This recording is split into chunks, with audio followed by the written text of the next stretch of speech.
안녕하세요. 결혼 생활 8년을 청산하고 다시 솔로로 돌아온 40대 여자입니다. 8년? 이렇게 보니 그 인간 같지도 않은 인간이랑 오래도 살았다는 생각이 드네요. 진작 그런 인간이란 걸 알았다면 8년은커녕 결혼조차도 하지 않았을 텐데요. 이제 와서 후회한다고 한들 없던 일이 되는 것도 아니고 이미 엎질러진 물이니 앞으로 남은 인생이나마 최선을 다해 살아가 보려고 합니다. 오늘 마지막으로 하소연을 좀 하고 말이죠.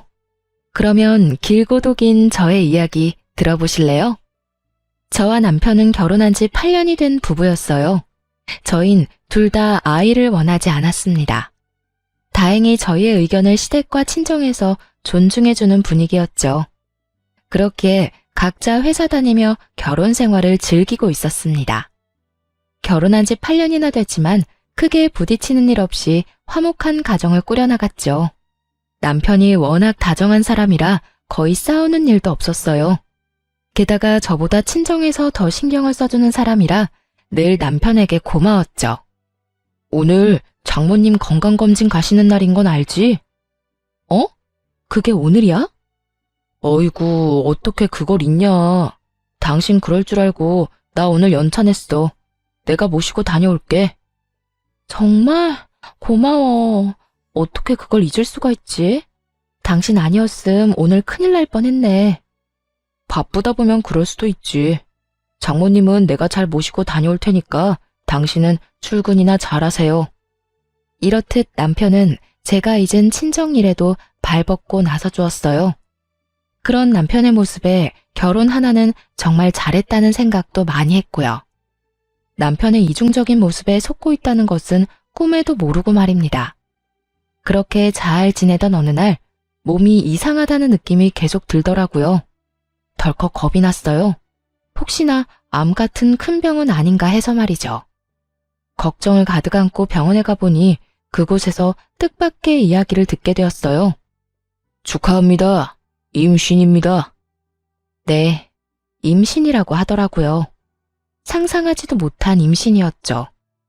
피임기구도 제대로 쓰고 있을 뿐더러 가능성이 높은 날은 피했는데 그 희박한 가능성을 뚫고 생긴 아기였어요. 아기를 원한 적은 없었지만 축복이라는 생각이 들었어요. 정말 말도 안 되는 확률로 온 아기잖아요. 하늘에서 보내준 선물이라는 생각이 들만하죠. 바로 남편에게 임신 사실을 알렸습니다. 남편도 많이 놀라고 얼떨떨하겠지만 결국엔 기뻐할 거라 믿어 의심치 않았어요. 하지만 남편은 임신 소식을 듣자마자 화를 내더라고요. 뭐? 임신? 임신이래. 이게 무슨 일인가 몰라.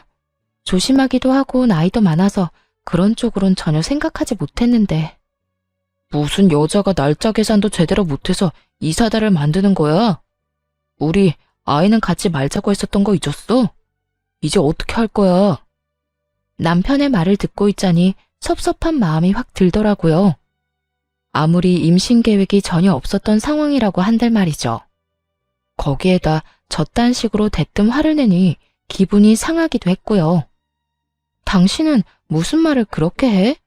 내가 무슨 임신이 하고 싶어서 안달난 사람이야? 뭐 싫다는 당신한테 마구잡이로 달려들어서 몰래 한 임신이야? 그런 것도 아닌데 왜 말을 그딴 식으로 해? 언성을 높이며 남편에게 따져 물었어요. 그제야 남편은 제정신이 돌아왔는지 눈치를 살피며 이상한 변명을 늘어놓더라고요. 아니, 난 그런 뜻이 아니라 너무 놀라서 그랬지. 왜 사람이 너무 당황하고 놀라면 언성이 높아지잖아. 나도 모르게 너무 놀라서 그랬어. 당신 기분 많이 나빴지? 그런 뜻으로 한 말은 아니었어. 그러니까 오해하지 말고 기분 풀어. 오해? 당신 같으면 오해를 안 하게 생겼어? 아무리 놀랬다고 해도 어떻게 그런 말을 해? 축복은 못 해줄 망정 뭐? 이제 어떻게 할 거냐고? 그래, 말 한번 잘했네. 내가 어떻게 해주면 좋을 것 같아? 어떻게 해줄까? 그런 뜻이 아니었다니까. 여보, 내가 정말 실수했어. 미안해. 남편은 계속해서 미안하다고는 했지만 아기에 대해선 아무 말도 안 했어요. 낳자거나 낳지 말자거나 아무것도 말하지 않더라고요. 아니, 아예 임신에 대한 언급 자체를 하지 않았어요. 대신 그 뒤로 남편은 임신이 달갑지 않다는 것을 온몸으로 표현하기 시작하더라고요. 휴가 때 가려고 계획했던 여행을 취소하려는 어느 날이었어요. 아무래도 임신 때문에 몸조심을 해야 했으니까요. 이번에 우리 여행 가기로 한 것도 취소해야겠지. 아무래도 비행기 오래 타는 건 무리일 거 아니야. 그래야 하지 않을까? 노산이기도 하고 역시 조심하는 게 좋을 것 같아. 이게 뭐야? 임신 때문에 계획대로 되는 일이 하나도 없어. 지금도 이런데 애 태어나면 더 할 거 아니야. 이래서 내가 아기 갖기 싫다고 한 거였는데. 이런 남편의 말을 듣는데 짜증이 확 나더라고요. 임신하면 그렇지 않아도 몸도 힘들고 마음도 힘들잖아요. 그런데 남편까지 저런 말로 임신이 달갑지 않다는 걸 표현하니 화가 났어요. 그래서 하고 싶은 말이 뭔데? 애를 낳자는 말이야, 낳지 말자는 말이야? 싫으면 지금 말해. 그렇게 말 빙빙 돌리지 말고. 안 그래도 힘든 사람 더 힘들게 하지 좀 마. 그간 남편에게 하고 싶었던 말을 쏟아냈습니다. 그렇게까지 화를 내니 남편은 한 발 물러서 또 눈치를 살피더군요. 아니, 그런 뜻이 아니잖아. 그냥 나는 아쉬워서 그렇지.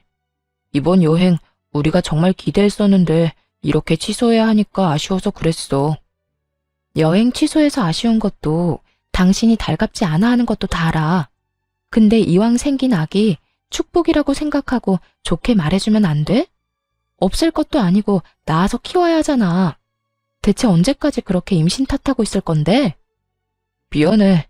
내가 생각이 짧았어. 당신도 많이 힘들 텐데 말 그렇게 해서 미안해. 남편은 또다시 미안하다고 하며 상황을 넘기려 했습니다. 그렇게 계속 반복되는 남편의 반응에 스트레스를 많이 받았죠. 그러면서 정말 이 아기를 낳아도 되는 것인지 걱정도 되더라고요. 지금도 저러는데 출산 이후 남편이 어떻게 변할지 모르는 일이니까요. 막상 낳은 아기가 너무 예뻐 남편이 좋게 변한다면 더없이 행복한 결말일 테지만 그렇지 않은 경우라면 상상도 하기 싫더라고요. 그건 저에게도 나쁘겠지만 태어날 아이에게도 끔찍한 상황일 게 분명했으니까요. 그러는 와중 시부의 생신날이 되었습니다. 매년 밖에서 하던 생신잔치를 갑자기 집에서 한다고 하더라고요. 그렇지 않아도 컨디션이 좋지 않은 몸인데 시부의 생신이니 어쩌겠어요. 힘들게 장을 봐 시댁으로 갔습니다. 그날따라 남편의 회사 일로 시모는 볼일로 바빠 혼자 생신상을 준비했어요. 그렇게 홀로 정신없이 음식을 준비하는데 갑자기 배가 참을 수 없이 아파오더라고요. 아래쪽에서 무언가 흘러나오는 느낌이 들어 급하게 병원으로 갔죠. 보통 큰일이 아니라고 직감했지만 그땐 이미 늦은 후였습니다. 아기가 하늘나라로 갔다는 소식을 듣고 말았으니까요. 그렇지 않아도 노산이었던 터라 조심 또 조심했어야 했는데 온종일 음식을 하느라 애를 썼더니 몸이 버티지 못했던 것이었어요. 병실에 누워있으니 소식을 전해 들은 시부모님과 남편이 오더라고요. 누워있는 저를 본 시모는 눈물까지 흘리며 손을 쓰다듬어 주셨어요. 그러고는 남편을 질책하기 시작하시더라고요. 넌 네 마누라가 임신했으면 진작 나한테 말을 했어야지. 그랬으면 이런 일은 없었을 거 아니야. 아니, 애초에 네 마누라가 임신했다는 사실을 알긴 했었던 거야? 시모의 질책이 쏟아지자 남편은 다 기어들어가는 목소리로 대답했습니다. 내가 남편인데 그걸 왜 몰랐겠어. 혹시나 해서 좀 지나면 말씀드리려고 했어요. 안 하느니만 못한 남편의 답은 시모의 화에 기름을 부어버렸습니다. 이어 시모의 입에서 나온 말들은 저를 충격에 빠뜨리기에 부족함이 없었어요. 그걸 아는 녀석이 왜 이번 생신은 집에서 축하하자고 우겨댄 거야? 내가 오늘 볼 일이 있어서 음식할 시간 없다고 말했지? 그래도 집에서 할 거라고 그렇게 우기더니 그렇지 않아도 네 와이프 노산인데 고생할 건 생각도 안 한 거야? 시모의 말을 들어보니 시댁에서 시부의 생신을 축하하자고 남편이 우겨댔더라고요. 시모가 약속이 있어 그건 곤란하다고까지 했는데도 말이죠. 남편은 시모의 말에 크게 당황하더니 말도 안 되는 변명을 해대기 시작했어요. 아니, 바깥 음식 먹기 지겹잖아. 난 그냥 집에서 간단하게 미역국이나 먹으면 되겠지 하는 마음에 그랬던 거야. 나라고 일이 이렇게 될 줄 알았겠어? 몰랐다는 말만 하면 그만이야? 애는 둘째치고 네 와이프 몸 상한 거는 어떻게 할 거야? 나도 속상해. 나라고 마음 편한 줄 알아. 나도 정말 이렇게 될 줄은 몰랐다고. 남편은 일이 이렇게 될 줄 몰랐다고 계속해서 말했어요. 하지만 의심의 끈을 놓을 수가 없더라고요. 아무래도 제 몸에 무리가 가게 하기 위해 남편이 일부러 이딴 짓을 벌인 것 같았어요. 그렇지 않고서야 어떻게 설명할 수 있을까요?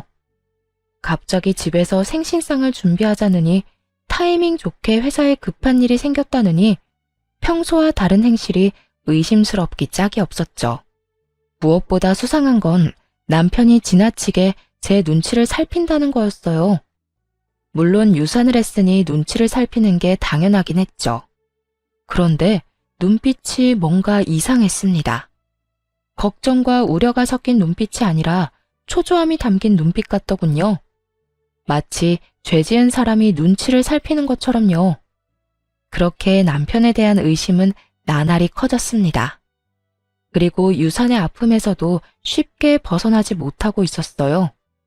갑작스러운 임신과 그보다 더 갑작스러운 유산은 생각보다 큰 아픔으로 다가왔어요. 나이가 있어서 그런지 회복도 더디더라고요. 몸이 성치 않은데 마음도 힘든 상황이 이어지니 결국 회사를 그만두었습니다. 몸과 마음을 다스리는 데 집중해 보려고요. 그렇게 혼자 힘든 시간을 보내고 있는데 친정엄마가 여행을 제안하더라고요. 당시 엄마의 생신이 다가오고 있었는데 겸사겸사 다 함께 떠나자고 말이죠. 여보, 엄마가 엄마 생신 축하 겸 여행을 같이 가자는데 당신 시간 돼? 내가 이러고 있어서 엄마가 걱정되나 봐. 기분 전환이나 하고 오면 어떻겠냐고 하더라. 여행 가서 좋은 것도 보고 맛있는 것도 먹고 하면서. 여행? 좋지. 그렇지 않아도 당신 걱정되는데 다 같이 가면 좋겠네. 나도 회사에 말해서 휴가 쓸 테니까 장모님이랑 계획 세워봐. 4박 5일 정도면 되겠지? 그만큼이나 쉴 수 있어? 난 길어봤자 2박 3일 정도 생각했는데. 2박 3일이면 비행기에서 내려서 짐 풀자마자 다시 짐 싸서 돌아와야 해. 4박 5일은 돼야 좋은 거 보고 먹으면서 기분 전환을 하지. 회사에 미리 이야기하면 되니까 난 신경 쓰지 말고 당신 하고 싶은 대로 계획 짜. 경비도 신경 쓰지 말고 말이야. 계획 짜서 나한테 말만 하면 내가 다 예약할게. 남편은 하나부터 10까지 책임지겠다며 신경 써주려고 애를 썼습니다. 그런 남편의 모습을 보며 괜한 오해를 했나 하는 생각이 들더라고요. 또 몸과 마음이 워낙 힘드니 남편을 의심하는 데 에너지를 쏟기도 싫었고요. 여러 가지로 피곤했던 터라 애써 외면하고 싶은 마음도 있었던 것 같아요. 그렇게 여행 가는 날이 되었습니다. 그런데 당일 아침 남편이 곤란한 표정으로 이런 말을 하더군요. 여보, 어떻게 하지? 나 여행 같이 못 갈 것 같아. 오늘 회사에 중요한 미팅이 잡혀서 나도 참석해야 한다지 뭐야? 남편의 말을 듣자 절로 표정이 굳었습니다. 남편은 그런 제 얼굴을 보고는 자신의 휴대전화를 보이더라고요. 대리님, 오늘 오후에 급한 미팅이 잡혔어요. 아무래도 대리님 연차 다시 반납하시고 회사로 오셔야 할 것 같아요. 부장님께서 빨리 대리님께 연락하라고 하셨어요. 근 5년간 그 회사랑 거래했던 내역이랑 리스트 정리해서 보고서 올리라고요. 설마 벌써 비행기 타신 건 아니죠? 보시는 대로 빨리 연락 좀 주세요. 회사에서 온 연락은 한눈에 봐도 다급해 보이더라고요. 아쉽지만 그간 남편이 준비하던 일이 중요하다는 걸 알고 있었습니다. 그래서 더는 남편을 붙잡아두면 안 되겠다는 생각이 들었어요. 알겠어. 급한 일이라는데 어쩔 수 없지 뭐. 여행은 부모님이랑 다녀올 테니까 당신은 신경 쓰지 말고 회사 가봐. 아니야. 오후 미팅이라고 하니까 당신 공항에 데려다주고 가면 돼. 장모님이랑 장인어른은 따로 가신다고 했으니까 당신 혼자 가야 할 거 아니야. 그럴 시간이 돼? 보고서 작성도 해야 하잖아. 빨리 모셔다 드리고 회사 가서 하면 다 됩니다. 얼른 가자. 당신 가는 거 보고 일해야 일이 잘 될 것 같아서 그래. 남편은 한사코 공항까지 데려다 주겠다고 했어요. 그래서 하는 수 없이 남편의 배웅을 받으며 비행기에 올라탔습니다. 그렇게 좌석에 앉아 휴대전화를 꺼냈을 때였어요. 전원을 끄기 전에 남편에게 고맙다는 문자를 보내려고요. 그런데 마침 카톡이 하나 오더라고요. 저기요, 우리 집사람 지금 비행기 탔어. 4박 5일 동안 자유야. 어디야? 내가 지금 데리러 갈게. 남편에게서 온 연락이었어요. 미리 보기 내용을 보자마자 이게 무슨 말인가 싶어 카톡에 들어가 봤죠. 그 짧은 순간에 남편이 대화를 삭제했더라고요. 카톡을 보내고 난 후 바로 삭제를 하면 수신인 휴대전화에서도 삭제가 되잖아요. 바로 그 기능을 사용한 것이었어요. 남편이 아무리 재빨리 삭제를 했다고 한들 이미 두 눈으로 모든 걸 정확히 본 뒤였죠. 그렇게 남편이 외도를 저지르고 있다는 걸 확신하게 되었습니다. 더불어 오늘 회사에 급한 일이 있다고 거짓말하며 여행에서 빠진 이유도 알아버렸죠. 상간녀와 함께 좋은 시간을 보내기 위해서지 뭐겠어요. 모든 사실을 다 알게 되자 가장 친한 친구에게 재빠르게 전화를 걸었습니다. 그리고 대충 상황을 설명하며 흥신소를 통한 남편의 뒷조사를 부탁했습니다. 마음 같아서는 당장 비행기에서 내려 직접 그 추잡한 광경을 보고 싶었지만 그러면 부모님이 더 걱정을 하실 테니 차마 못하겠더라고요. 또 다른 곳으로 떠나 마음을 정리할 필요가 있기도 했고요. 그렇게 여행길에 올랐고 여행지에서 실시간으로 외도 증거들을 받아보았습니다. 그중 단연 충격적인 건 상간녀의 정체였는데요. 상간녀는 남편의 회사 신입 직원으로 남편보다 20살이나 어리더라고요. 그러니까 25살인 거죠. 두 사람이 만나기 시작한 건 반년 전쯤이라고 했습니다. 상간녀가 남편 회사에 들어오고 얼마 지나지 않았을 때였어요. 그땐 제가 임신을 하기 전이었거든요. 그제야 남편이 왜 그렇게까지 임신에 불만을 표현했는지 알겠더라고요. 남편은 하루라도 더 빨리 이혼을 해서 그 젊은 상간녀와 살고 싶었던 거죠. 그런데 제가 임신을 하고 출산까지 해버리면 큰 차질이 생길 게 분명하잖아요. 그래서 그렇게까지 싫어했던 것이었어요. 이로써 무리를 하게 해 유산으로 이끈 것이 남편의 계획이었음이 확실해졌습니다. 일단 좋은 풍경을 보고 맛있는 음식을 먹으며 이혼을 계획했어요. 특히 복수의 칼을 더욱더 날카롭게 갈 수 있도록 해준 건 두 사람의 대화였는데요. 그 대화를 듣고 있자니 정말 이가 바득바득 갈리더라고요. 그러면 오빠 와이프는 지금 여행 간 거야? 오빠는 이 분위기 좋은 곳에서 나랑 스테이크나 썰고 있는 줄도 모르고? 회사에 급한 미팅 잡혔다고 말했지. 자기가 보내준 문자 보여주니까 감쪽같이 속던데. 지금쯤 장인 장모랑 좋은 시간 보내고 있을 거야. 4박 5일이라고 했으니까 그동안 나 이런 데 많이 데리고 가줘야 해. 이런 데만 데리고 가겠어? 백화점 가서 가방도 사줄게.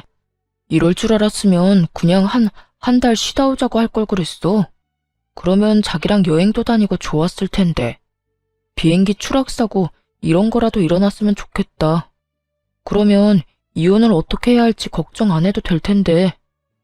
비행기 추락사고. 이 말을 듣는데 정말 온몸에 소름이 다 돋더라고요. 어떻게 된 인간이 그런 말을 입에 올릴 수가 있는 것인지 아무리 어린 여자한테 미쳐있다고 해도 말이죠. 당장이라도 달려가 머리채라도 잡고 싶은 심정이었습니다. 그 뒤로 이어진 대화도 가관이었어요. 에이, 아무리 그래도 그건 아니지.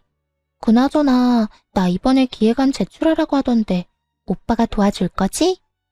당연하지. 우리 자기 일인데 내가 다 도와줘야지. 자기도 얼른 진급하고 자리 잡아야 하니까. 역시 오빠가 최고야. 그나저나 오빠 돈 이렇게 막 써도 돼? 오빠 와이프가 눈치채면 어쩌려고. 눈치? 퍽이나 그 여자가 눈치채겠다. 그 여자 지금 유산했다고 세상 온갖 슬픔을 혼자 다 떠안는 사람처럼 굴고 있어. 그런 사람이 나한테 신경 쓸 겨를이 있을 것 같아. 그리고 평소에도 정신이 워낙 없는 사람이었어. 오죽했으면 그 부모도 내가 다 챙겼을까. 책 잡히기 싫어서 다 챙기느라 내가 피곤해 죽겠다니까. 그랬습니다. 남편은 진심에서 우러나와 제 부모님을 챙긴 것이 아니었어요. 본인이 외도나 저지르고 있으니 부모님을 이용하고 있었던 거더라고요. 의심에서 벗어나기 위한 하나의 수단으로 말이죠. 모든 사실을 알게 된 후 이를 갈며 여행지에서 돌아왔습니다. 그날 바로 상간녀의 본가와 상간녀가 만나는 남자에게 외도 증거를 다 보내버렸어요. 알아보니 상간녀는 결혼을 약속한 사람이 있는 상태더군요. 남편은 그런 사실을 모르고 있는 모양이었고요. 그러니까 상간녀가 남편과 그런 관계를 맺고 있었던 이유야 뻔하죠. 그저 빠른 진급과 편한 회사 생활을 위해 나이 많은 남편을 만난 거 아니겠어요? 상간녀의 예비 남편은 바로 회사를 찾아가 한바탕 난동을 부렸다고 합니다. 가지고 있는 모든 외도 증거를 주었으니 예상한 대로였죠. 그러자 두 사람이 집으로 찾아왔더라고요. 그게 누구긴 누구겠어요. 만신창이가 된 남편과 화장이 다 번져 몰골이 엉망이 된 상간녀였습니다. 당신 진짜 미쳤어? 그딴 짓을 왜 한 거야? 미치지 않고서야 왜 그런 걸 보내서 이 상황을 만드냐고. 그러게, 아줌마 진짜 미쳤어요? 미치려면 혼자 곱게 미칠 것이지. 왜 남의 인생을 다 망쳐놓고 그래요? 미친 건 두 사람이지. 불륜이나 저지른 주제 어디서 감히 큰 소리야? 지금 무릎 꿇고 싹싹 빌어도 모자란 상황인 건 몰라? 내가 왜 무릎을 꿇어요? 뭘 잘못했다고? 아줌마 남편이 먼저 나한테 만나자고 했어요. 남편 하나 못 휘어잡은 주제에 누구한테 무릎을 꿇으라 말아요? 상간녀는 정신이 나가버린 사람처럼 악다구니를 써댔습니다. 그래서 눈 하나 깜짝 안 하고 그런 상간녀에게 겁을 주었죠. 야, 너 이제부터 말 한마디 한마디 잘 생각해서 하는 게 좋을 거야. 너 지금 결혼만 깨졌지? 과연 이게 마지막일 거라고 생각해? 네가 지금 어떻게 행동하냐에 따라서 네 미래가 달라질 거야. 나 시간 많거든? 내가 여기서 더 많이 화가 나잖아. 그러면 나 평생 너 쫓아다니면서 네 앞날에 똥 칠해줄 수 있어. 네가 결혼한다고 하면 그 식장에 가서 난동을 피울 거고, 네가 재취업을 한다고 하면 그 회사에 찾아가서 뒤집어 엎어버릴 거야. 그러니까 그런 꼴 당하기 싫으면 그냥 입 다물고 있어. 상간녀는 할 말이 없는지 그저 씩씩거리며 노려보고 있었습니다. 그런데 이번엔 남편 놈이 뚫린 입으로 말 같지도 않은 말을 해대기 시작하더군요. 틀린 말 한 게 하나 없는데 무슨 말을 그렇게까지 해? 무릎? 참 기가 막혀서. 당신이 가만히 있었다면 그깟 무릎 얼마든지 꿇어줬겠지. 그런데 당신이 그딴 짓을 벌이는 바람에 우리 두 사람 꼴이 우스워졌잖아. 당신 같으면 무릎을 꿇고 싶겠어? 도대체 왜 그런 짓을 한 거야? 우리 일은 우리끼리 조용히 대화로 해결하면 되는 거잖아. 왜 일을 이렇게까지 만들어? 어쩌면 인간의 탈을 쓰고 저렇게나 뻔뻔할 수가 있는지. 남편의 말을 듣고 있자니 무슨 큰 죄를 저지른 듯한 기분이었어요. 하지만 큰 소리를 치고 있는 남편에게 지지 않고 맞서주었죠. 내가 누구 좋으라고 대화로 문제를 해결해? 두 사람은 불륜 저지르면서 대화로만 사랑을 나눴어? 아니잖아. 온갖 추잡한 짓은 다 했을 거 아니야. 본인들은 그렇게 하고픈 거 다 하고 다녔으면서 뭐? 조용히 대화로 이 문제를 풀어내길 바란다고? 뻔뻔해도 너무 뻔뻔한 거 아니야? 정신 차려. 내가 아니라 네가 잘못한 거야. 네가 바람을 피운 거라고. 잘못은 네가 한 주제에 어디서 큰 소리를 쳐? 저 역시 남편을 향해 고함을 질러버렸습니다. 그러자 남편은 인상을 잔뜩 찌푸리더니 차라리 잘 됐다고 이혼하자고 하더군요. 됐다 됐어. 차라리 잘 됐어. 그냥 이혼하자. 어차피 당신이랑 이혼하려고 했는데 시간 낭비할 일 없겠어. 이렇게 된 거 무릎 꿇고 용서를 빌 필요도 없는 것 같고. 내가 그렇게 해봤자 당신도 마음 풀리지 않을 거 아니야. 그냥 깔끔하게 이혼해. 그래, 바라던 바야. 그런데 내가 진짜 궁금한 걸 참을 수가 없어서 하나만 묻자. 당신, 나 임신했을 때 아버님 생신상 차리게 만들었잖아. 그래서 유산까지 하게 된 것도 당신 계획이었어? 나하고 이혼할 때 걸림돌이 될까봐 일부러 그런 상황을 만들어낸 거니? 확신을 가지고 남편에게 물으면서도 내심 아니라는 말을 하길 바랬던 것 같아요. 그래도 사랑했던 사람인데 그 정도로 최악이란 사실을 받아들이기 힘들었으니까요. 하지만 바램과는 달리 남편은 모든 사실을 털어놓기 시작하더군요. 그래, 맞아. 이렇게 된 마당에 거짓말을 해봤자 뭐 하겠어? 당신이 생각한 대로 내가 다 계획한 거야. 당신이 무리를 하면 유산을 할 수도 있겠다고 생각해서 말이야. 그런데 정말 내 생각대로 다 될지는 몰랐어. 어처구니가 없더라고요. 그런 상황을 다 만들어 놓고선 정말 유산을 할지는 몰랐다니. 그것만 해도 충격이 큰데 남편은 더 충격적인 말을 이어서 해댔습니다. 이제 와서 하는 말이지만 유산한 거 사실 당신한테도 좋은 일 아니야? 난 당신이 무사히 출산을 했다고 하더라도 무슨 수를 써서든 이혼했을 거야. 그렇게 되면 당신도 당신이지만 그 애의 삶도 얼마나 처량하겠어. 그러니까 나 너무 원망만 하지 말고 차라리 다행이다 생각하고 살아. 그게 당신한테도 좋으니까 말이야. 남편의 말을 들으니 정말 너무 화가 나 눈앞이 새하얗게 되더라고요. 그대로 바로 손에 들고 있던 커피를 남편의 얼굴에 부어버렸습니다. 그리고 이게 무슨 짓이냐고 고함을 지르는 남편에게 한마디 해주었어요. 이 인간 같지도 않은 쓰레기가 그걸 지금 말이라고 해? 다행! 네가 쓰레기라는 걸 지금이라도 알아서 다행스럽다 정말. 더는 얼굴 보고 있는 것도 구역질나니까 당장 꺼져. 저 여자 데리고 당장 내 눈앞에서 사라지라고. 나라고 다를 줄 알아? 나도 당신 얼굴 보면 구역질나. 다 늙어빠진 주제 성격만 더러워서는 바로 이혼할 준비나 해. 괜히 나한테 복수한다 치고 이혼 안 한다고 버티지 말고. 그래야 이 예쁘고 젊은 애랑 하루라도 빨리 결혼해서 살 거 아니야? 위자료는 얼마든지 줄 테니까 바로 도장이나 찍어. 알겠어? 남편은 끝까지 뻔뻔하게 나왔습니다. 그런데 그런 남편에게 상간녀가 대신 복수를 해주더라고요. 아저씨 미쳤어요? 내가 왜 아저씨랑 결혼을 해요? 앙칼진 상간녀의 말에 남편이 화들짝 놀라며 상간녀를 바라보더군요. 이런 반응을 예상도 못한 눈치였어요. 남편은 한치 의심도 하지 않았던 거죠. 20살이나 어린 상간녀가 자신을 진심으로 사랑한다고 말이에요. 그런 남편의 믿음을 상간녀가 산산조각 내기 시작했죠. 20살이나 늙은 유부남을 내가 정말 사랑했다고 믿은 거예요? 순진한 거야, 멍청한 거야. 아까 내 약혼자가 와서 사무실 뒤엎는 걸 봤잖아요. 그걸 보고도 내가 정말 아저씨를 사랑했다고 생각해요? 그러면 나하고는 왜 만난 거야? 날 사랑한다고 했잖아. 나랑 같이 살고 싶다며. 그 말을 다 믿었다니 이제 보니 멍청한 거네. 난 그저 아저씨를 이용해서 회사 생활 좀 편하게 하려던 것뿐이라고요. 그런데 이제 아저씨를 더 만날 이유가 있을까요? 회사에서 잘리게 생겼고 더는 회사 다닐 일도 없을 텐데요. 결혼은 무슨? 다신 아저씨랑 만날 일은 없을 거예요. 어디서 주제도 모르고 나하고 결혼할 생각을 할 수가 있는지. 상간녀는 최선을 다해 열변을 토하며 진실을 말했어요.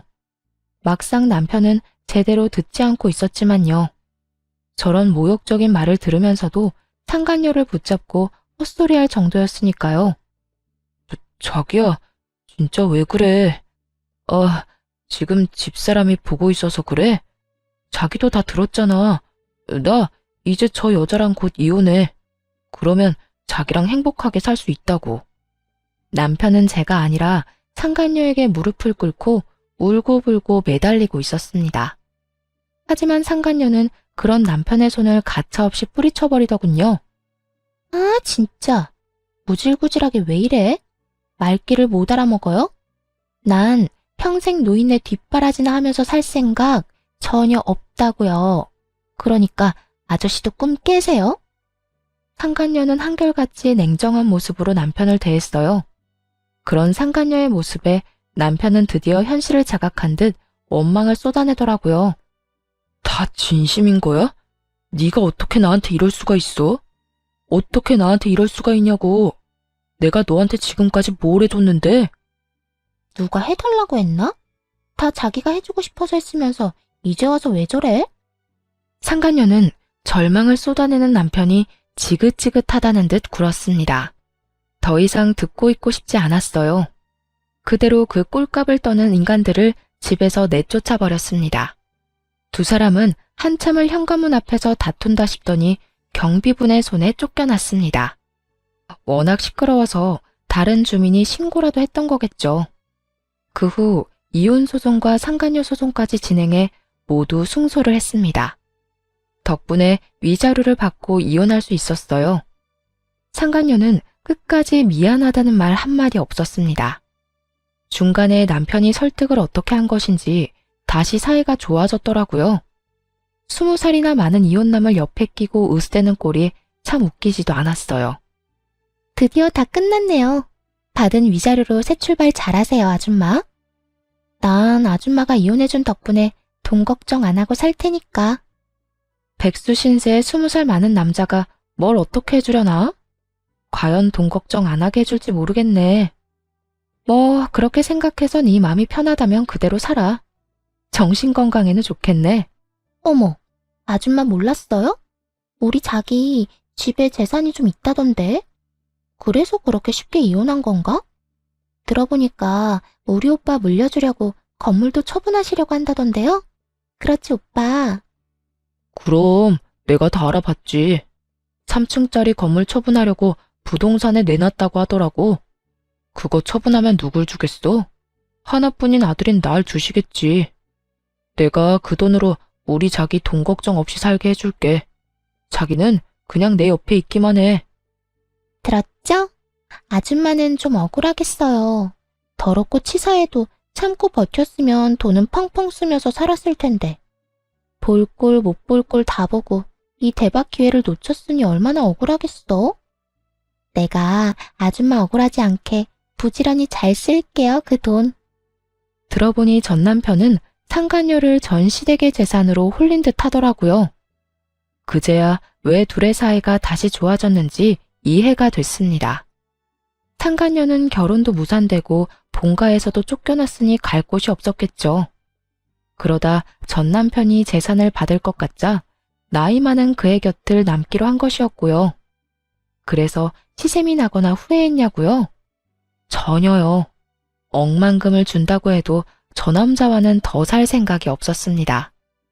또 시부모님은 저딴 인간에게 재산을 물려주실 분들이 아니라고 확신했어요. 그래서 별로 약이 오르지도 않더군요. 그리고 만에 하나 그 돈을 물려받는다고 쳐도요. 저렇게 이루어진 가정이 평탄할 리 없지 않겠어요? 마음대로 해라. 그런데 있잖니. 세상 모든 것이 네 뜻대로 흘러가진 않을 거야.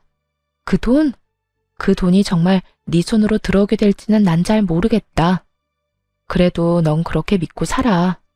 그래야 네 말대로 노인네 뒷바라지 할 의욕이라도 생길 테니까. 그렇게 말한 후 홀로 돌아와 그 두 사람을 잊고 살려고 노력했어요. 그런데 3개월이 지난 어느 날 전 시부모님이 찾아왔더라고요. 아가, 잘 지냈니? 우리가 이제야 너희가 왜 이혼을 했는지 자세히 알게 되었어. 그동안 얼마나 마음고생을 했니? 전 시모는 이제야 모든 사실을 알았다며 눈물을 글썽이고는 손을 잡아주었습니다. 자세한 내막을 알려봤자 뭐하겠나 하는 생각에 연락도 하지 않았는데 어떻게 알고 온 건지 궁금해지더라고요. 저야 뭐 늘 똑같아요. 그런데 어떻게 그걸 아셨어요? 저의 물음에 전 시모와 전 시부는 한숨을 크게 내쉬었어요. 그러곤 잡은 손에 힘을 주며 말을 시작하더군요. 어떻게 알긴? 그 녀석이 그 여자애를 집으로 데리고 왔더구나. 와서 한다는 말이 얼마나 기가 막히던지. 뭐라고 하던가요? 저한테는 결혼할 거라고 하던데. 그래, 결혼할 거니까 우리 보고 돈을 좀 달라고 하더구나. 우리가 건물 처분한 건 어떻게 알고 찾아와서 돈을 달라고 하는 건지. 내 자식이지만 정말 이해가 안 되더구나. 그 젊은 여자애가 뭐가 모자라서 40이 넘은 아저씨 옆에 붙어 있겠어? 다 돈 때문인 거지. 그 녀석도 그걸 알긴 아는 모양인지 돈 내놓으라고 어린애처럼 떼를 쓰는데 할 수만 있다면 뱃속에 다시 넣고 싶은 심정이었어. 역시나 전 남편은 발이 빨랐습니다. 전 시부모님이 건물을 처분했다는 소식을 듣자마자 상간녀와 함께 찾아왔대요. 상간녀와 결혼할 거라고 말하면서 돈을 내놓으라고 닥달하기도 했고요. 두 분은 크게 실망하신 듯 했어요. 아들이 외도로 이혼당했다는 것만으로도 충격이 큰데 돈까지 내놓으라 하니까요. 그러셨구나. 많이 놀라셨겠어요. 놀라기만 했겠어? 나는 물론이고 네 시아버지까지 화가 머리끝까지 나서 쫓아내버렸다. 앞으로 우리가 죽었다는 소식이 들려도 찾아오지 말라고 했어. 너 같은 놈한테 줄 돈은 땡전 한 푼도 없으니까 말이다.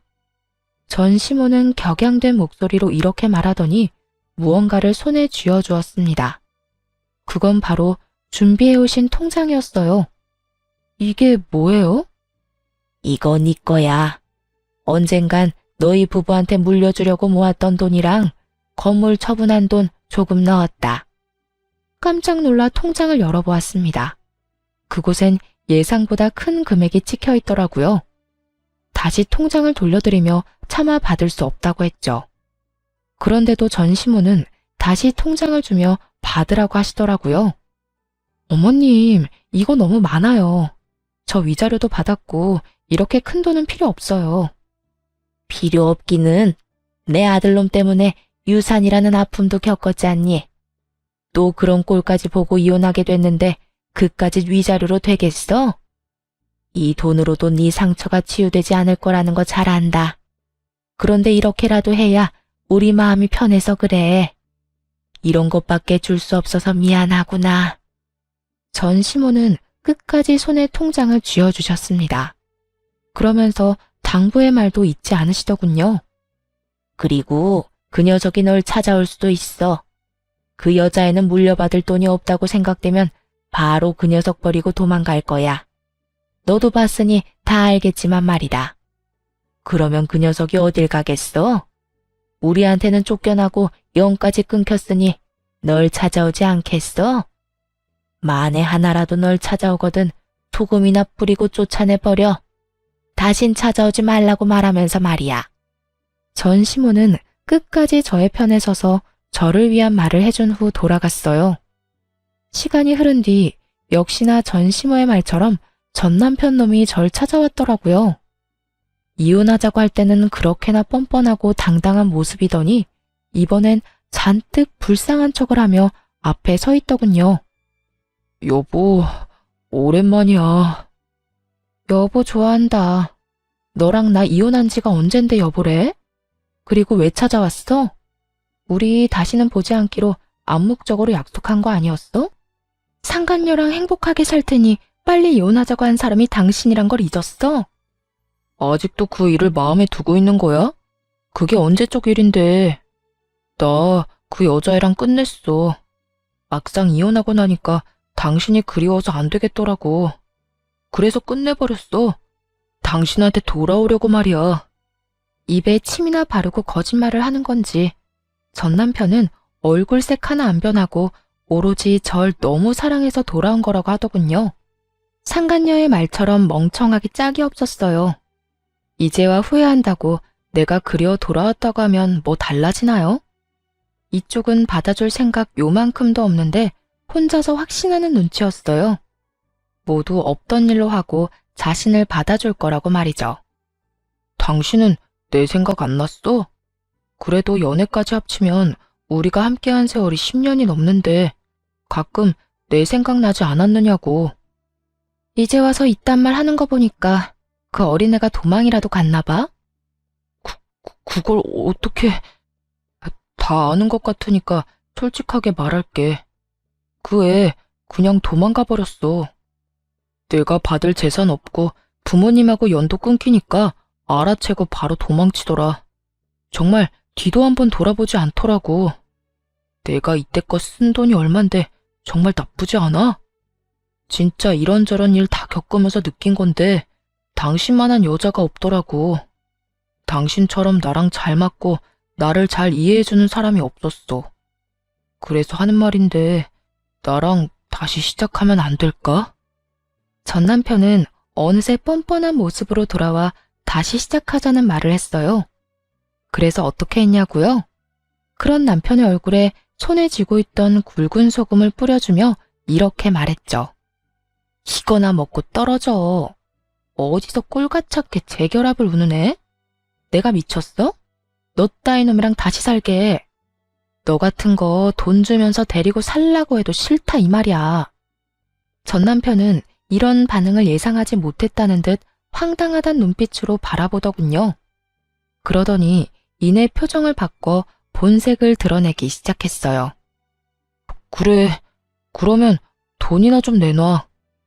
돈? 나한테 돈 맡겨놨어? 뭐 이리 당당하게 돈을 달래? 나 다 알고 있거든. 우리 부모님이 당신한테 돈 줬지? 내가 다 듣고 왔으니까 발뺌할 생각하지 마. 그거 원래 내가 다 받았어야 할 돈이야. 그러니까 그 돈 내놓으면 조용하게 가줄게. 뭐 이런 미친놈이 다 있나 싶었어요. 기껏 찾아와서 한다는 짓이 하소연과 돈 타령이라니. 이 와중에 미안하다는 말은 한마디도 하지 않고 말이죠. 너 미쳤니? 내가 그 돈을 줄 것 같아? 정신 좀 차려라. 이 돈 정당하게 내 손에 들어온 돈이야. 그런 돈을 내가 왜 당신을 줘?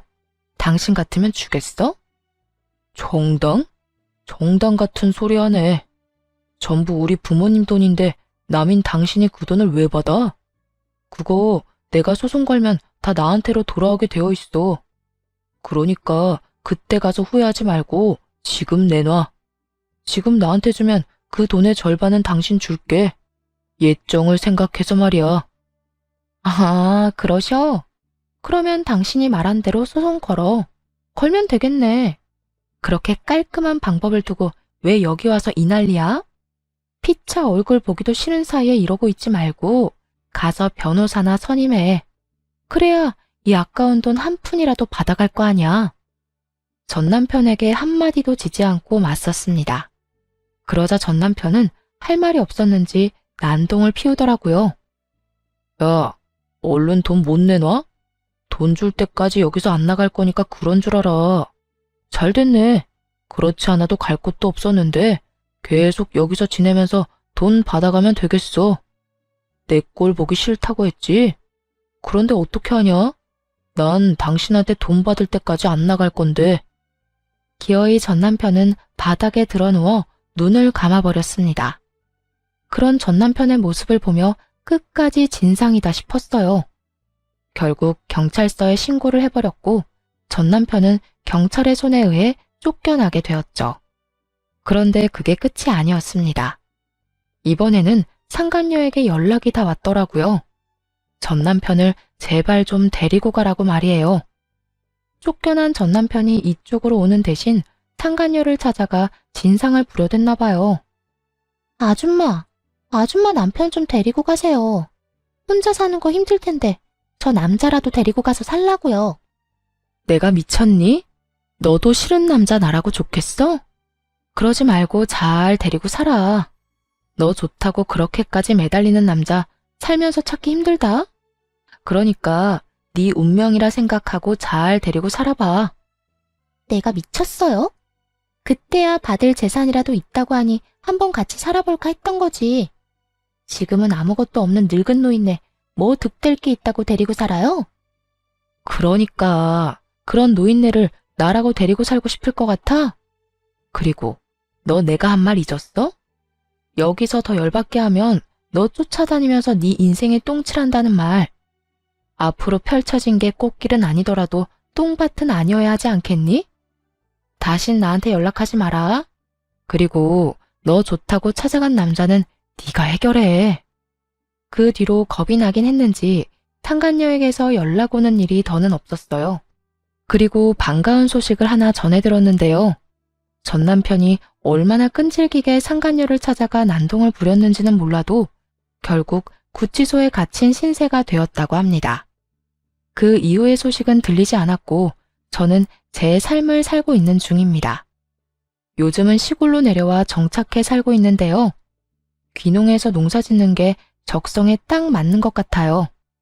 작은 텃밭을 꾸리는 일이 참 재미있더라고요. 가끔 일이 있는 날엔 과수원에 나가 알바를 하기도 하고요. 여러 가지 소일거리를 하면서 블로그에 글을 쓰는 일도 하고 있습니다. 처음엔 마음을 달래고자 쓴 글이었는데 우연히 인기를 좀 얻었어요. 요즘엔 시골 생활을 하며 느낀 점을 쓰곤 해요. 그 덕에 여러 협찬이 들어오기도 하고 작지만 수익도 생겼습니다. 큰 돈을 버는 것은 아니지만 어차피 생활할 만큼의 돈은 있으니까요. 지금 생활이 만족스러워 한동안은 더 이렇게 지내보려고 해요. 처음에 시골로 간다는 소식을 전했을 때 부모님이 걱정을 많이 하셨거든요. 그런데 요즘은 이런 말씀을 하시더라고요. 사실 너 시골 간다고 했을 때 내심 걱정 많이 했어. 아무도 없는 곳에 혼자 내려보내도 되는 건가? 저러다 이상한 생각하는 건 아닌가 해서 말이야. 그랬어? 미안해, 걱정 끼쳐서. 미안하긴. 그런데 지금 보니까 너도 살아보려고 갔다는 생각이 들어. 아니, 이곳이 널 살렸다는 생각이 들어. 너 여기 와서 표정도 더 밝아졌고 많이 웃기도 하고 하여튼 여러모로 좋아졌어. 딸, 엄마는 우리 딸이 혹시나 그런 일 때문에 무너지면 어떻게 하나 걱정했어. 그런데 이렇게 보란듯이 일어나줘서 고마워. 요즘 우리 딸 너무 보기 좋다. 엄마에게 보기 좋다는 말을 듣는데 비로소 행복하다는 것이 느껴지더라고요. 사실 엄마의 말처럼 처음에는 죽지 못해 살려고 이곳에 오는 결정을 했거든요. 전 남편과의 이혼이 후회스러운 것은 절대 아니었고요. 그저 전 남편과 함께했던 시간을 낭비했다는 생각에 너무 한탄스럽더라고요. 앞으로 가야 할 길을 잃은 기분이기도 했고요. 하지만 지금은 행복을 느끼네요. 우연히 들어선 이 길에서 잘 살아보고자 여러 노력을 한 덕분이겠죠? 돌이켜보면 행복 참 별거 아닌데 그땐 왜 그렇게 멀어 보였나 모르겠습니다. 어쨌든 앞으로도 이렇게만 잘 살아보려고요. 긴 사연 함께 해주셔서 감사합니다.